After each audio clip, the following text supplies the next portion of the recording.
Hello my friends, Martin here again. Today we do the first part of perspective drawings, and I will show you in this first part an easy exercise. Of course we will do not an exercise, we will do a whole drawing with let's say a little bit of special perspective. Therefore we will fix the paper. We will tape it down just for some guiding lines. They will be helpful, especially if you're starting with perspective drawing. And we just tape it here and here. That's enough. That's a 300 gram rough paper.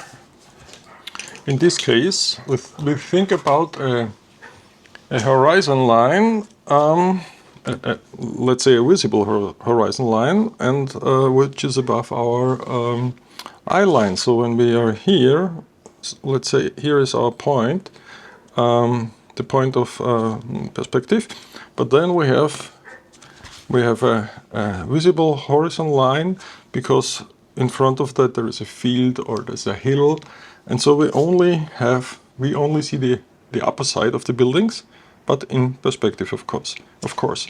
So let's draw some guiding lines. So that's just easier when we do it with ink afterwards. So let's say it's here. Hope you can see it. I do it one more, a little bit thicker. So. And then we have just to find a point. Let's say this one is here, the other one is on the other end, it's here. And all we need is to draw some guiding lines with this all ended here in this vanishing point. And the space between the lines doesn't matter. It's just that for us it's easier to keep the buildings in the right perspective, in the right angle, so that you know if the angle is flatter or steeper. And the same we do here, wherever you want these lines.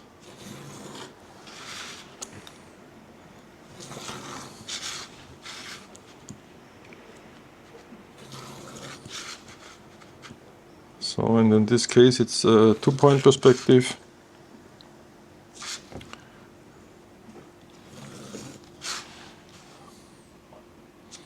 Okay, that's the first part, and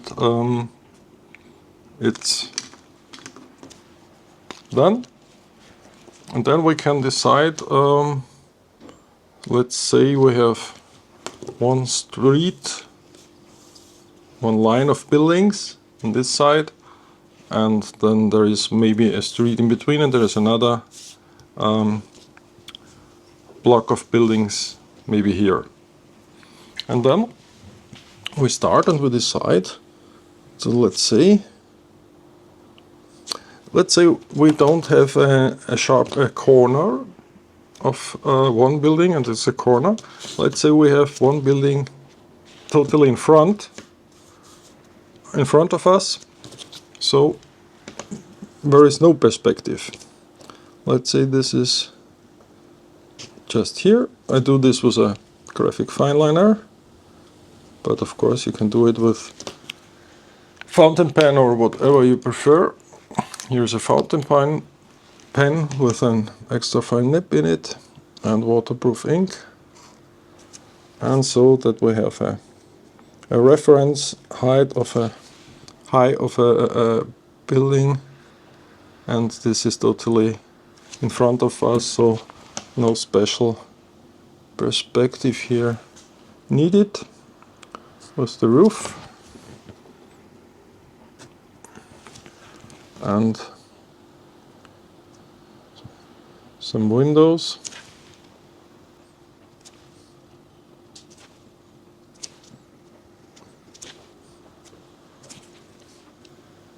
Then I use a brush pen that we get some contrasts here, and we say there behind the glasses, the window, it's very dark.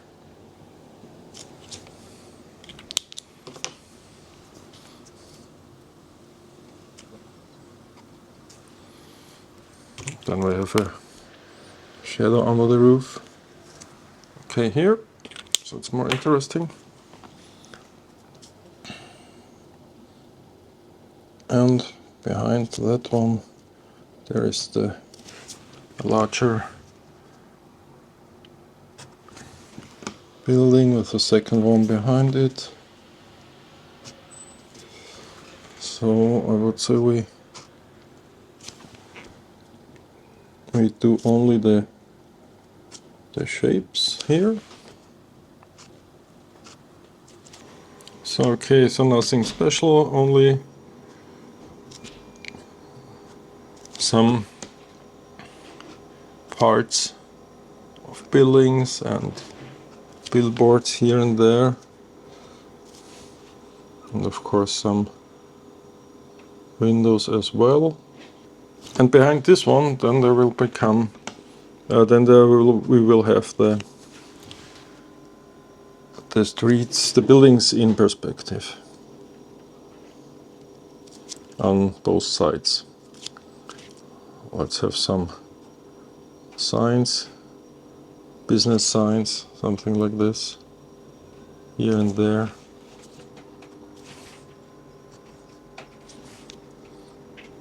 I got the questions how you can train to draw straight lines. When I was learning my job as a lithographer decades ago, the first weeks, really weeks, I only did with a pencil straight lines and exactly with about 5 millimeters in distance, and of course parallel ones. And when you do this day and weeks, you will see that you improve your drawing skill, and then you can draw lines wherever you want them. And after I did this, the next weeks I only had to draw them not at vertically and not horizontal, and always parallel, straight, and 5 millimeters. So I don't know if I achieved the goal of the 5 millimeters. Are there a millimeter? No. Oh yes. Oh, look at this. Look at this. These are exactly 5 millimeters. 5. This is less, but so overall, I think this should be good. Yes, 5 millimeters. Yeah, and when you do this, it will help you when drawing such buildings and walls and all these parts. So, and here some shadows. And it's also helpful to go out and draw from reference, from real world, and then you can remember when you draw a street scene, a city from fantasy, and combine all the parts you can remember from real life. So I don't want to do too much details here, so that we can, let's say one billboard here on the rooftop.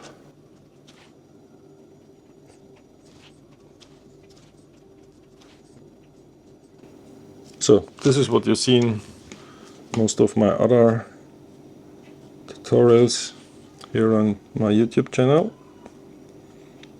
and later I will show you the result with watercolor. Okay, and now when we look at these buildings, and there is the first one, let's see here, then we have the first angled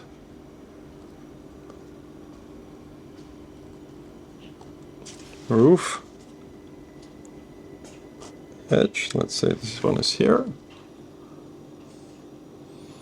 And now the only thing you have to think of is every part, every line who is above another line, the angle have to be steeper, not flatter, because this is then the result looks weird and insane or not believable. So you can't do this flat one, you can do it parallel to the horizontal line. You have to do it a little bit steeper than this one. Or in this case, because it's not that far away, let's say parallel.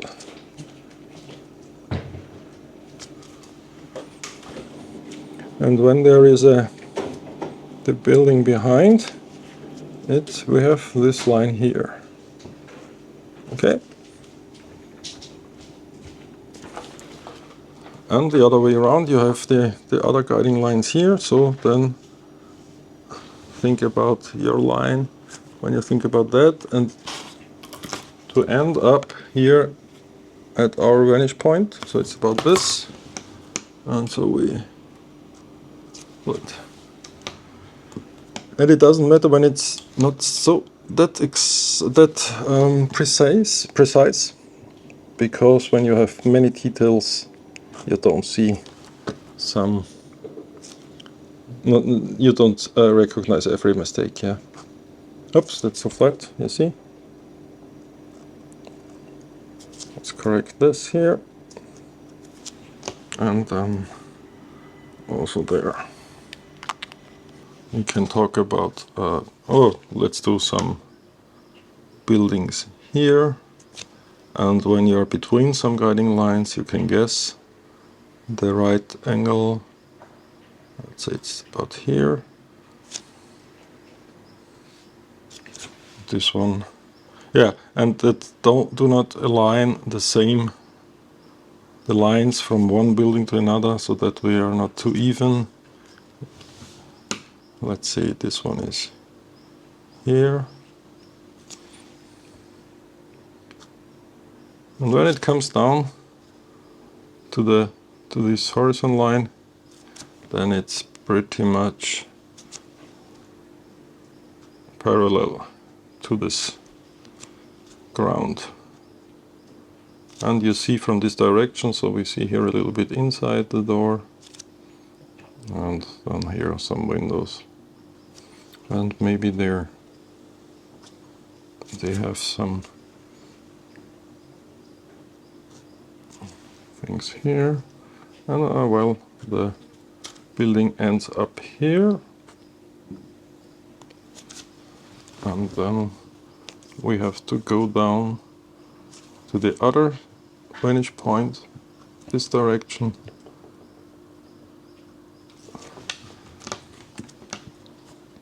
and we have to look under these. And this also can be, of course, a higher one, and then we go up to this one here, and it goes, the higher it is, the far more away it is steeper here, you see. And we go back to the other vantage point, so it's about here.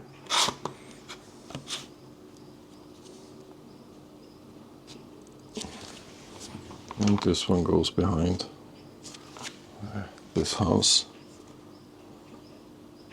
And some signs. And on the other side, so when we have these two streets here and there, the other side, it's the same with the vantage point to the right side.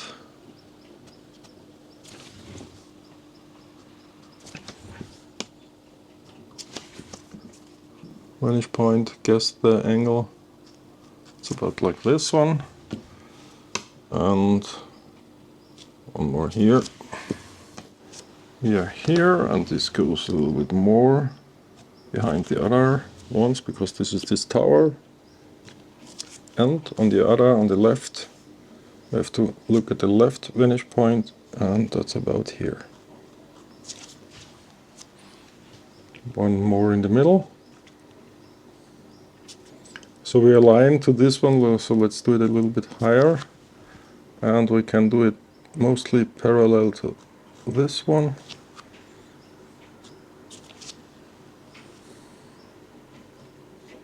So there is a floor in between.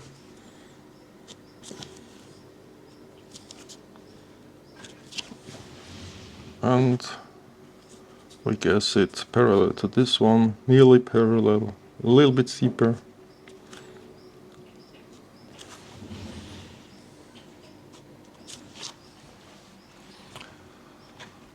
Okay, I will do the rest now. Fast forward. This is a little. This doesn't look right. You see? I think now it's better this way. Okay. And maybe I should do this.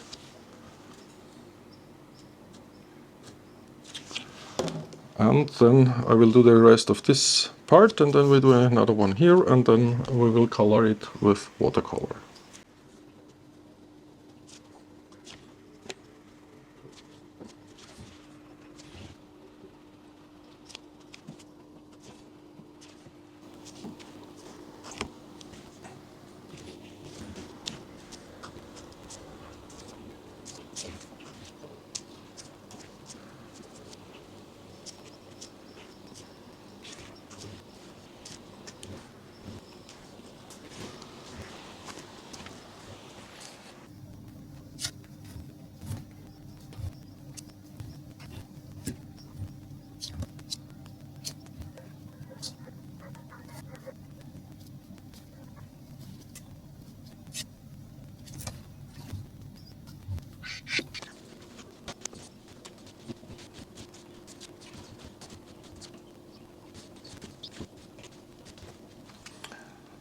Okay, so let's say that's enough for now for these two blocks or parts, and what we can do now is to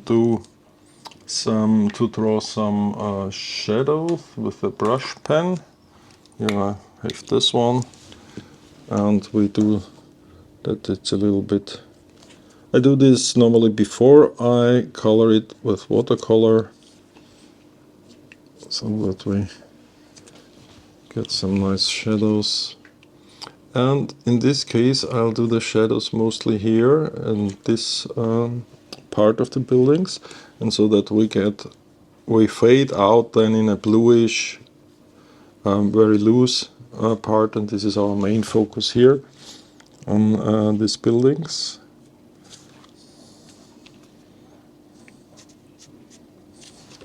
And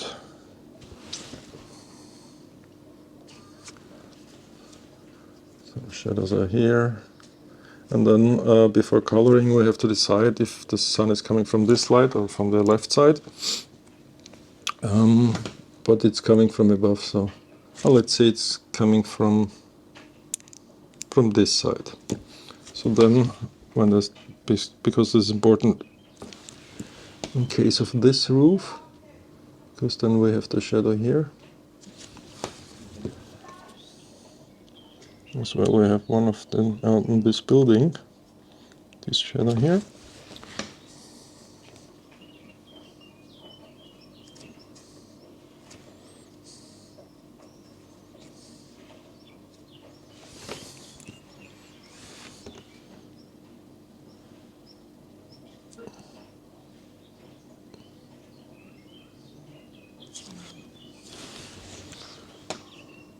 So we keep it simple now, and what you may know from my other drawings, with the steel, with the tip pen, it's just a steel pen.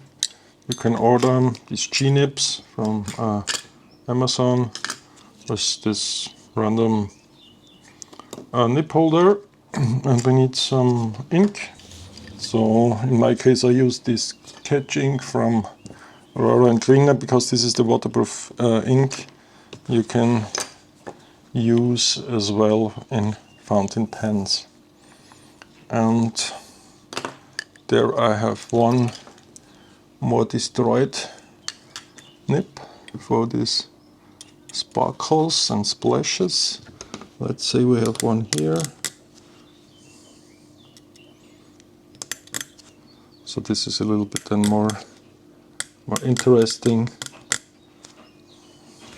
and we can do some lines, but therefore we take the other one, which is more precise because it's not destroyed by the sprinkles. So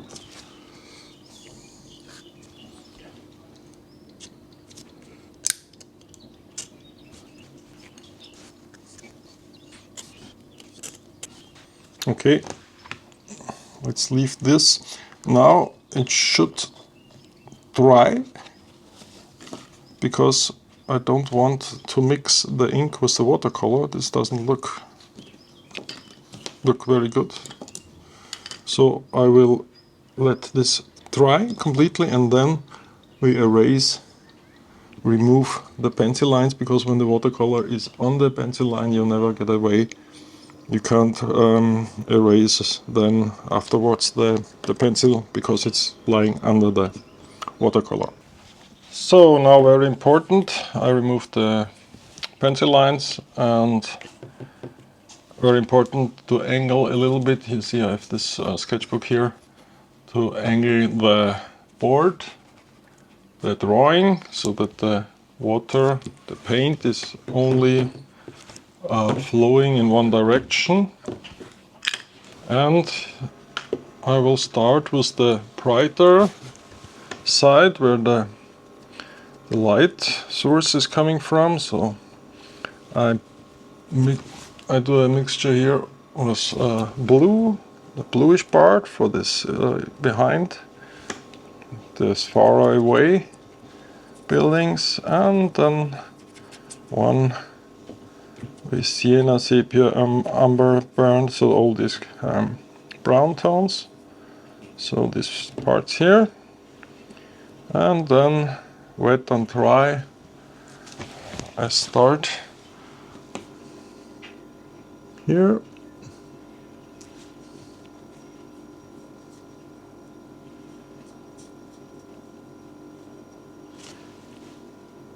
This I try to do very precise.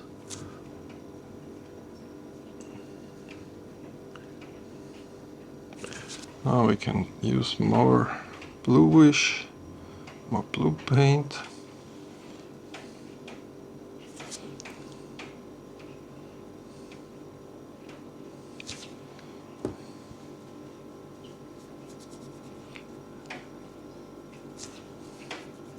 And then I start to mixture it with this sienna, more brown, sepia, and so on.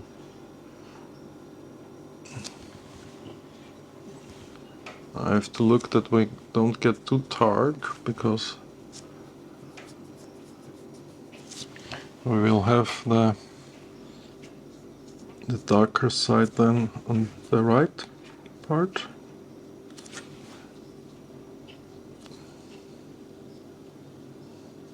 So you see, very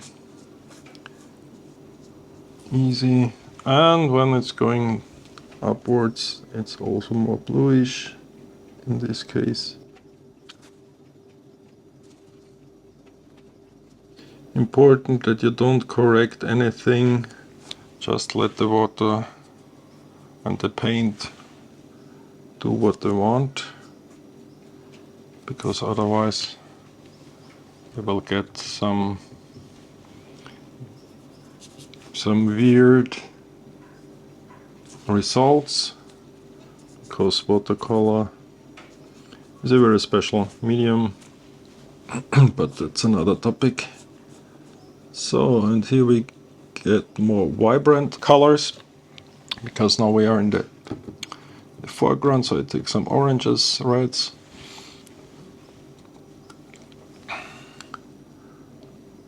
So for the signs here, but then I will do the second wash and then we will have it more. So, and we can change to blue with a little black, so it's more an indigo for this darker part here on the shadow side,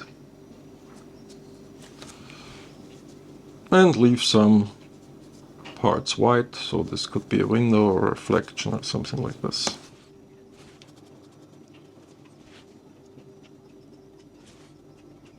So here we are, here we go.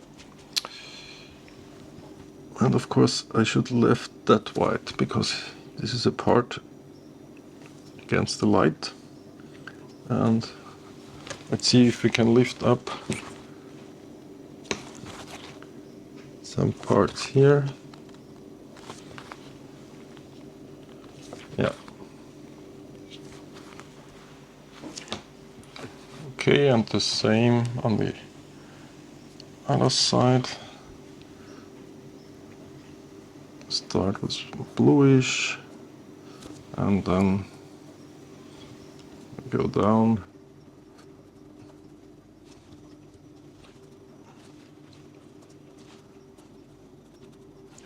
And so I will let this dry and then we go for the details and so on. We also need, of course, a different ground section, the base here. Let's say it's something like this. And you see it's floating down, doing a nice gradient.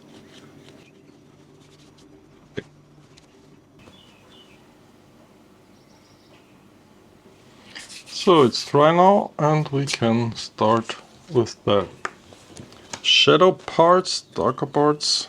I use also some blue with black. Let's see. We start here in the background.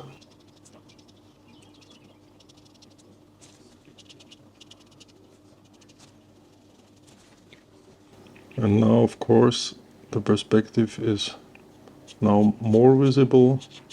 So let's say a 2D, 3D effect of these towers.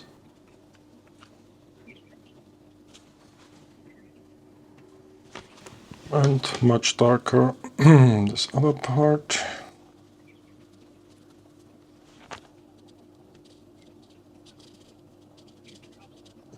Okay, maybe a little bit too dark.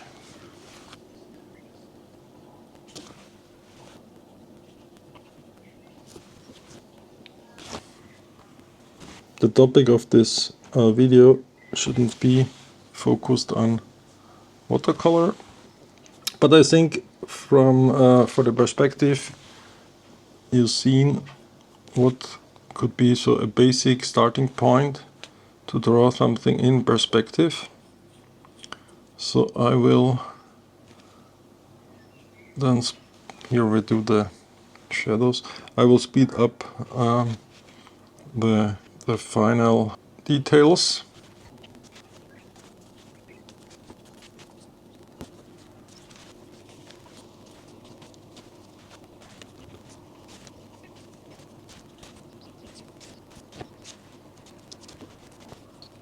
So nothing special happened here, just some details, and then one nice tree here, and I will color this as well. So it will be here in the horizon, so very far away in the background. Okay, hope it was helpful a little bit, and see you next time. Bye.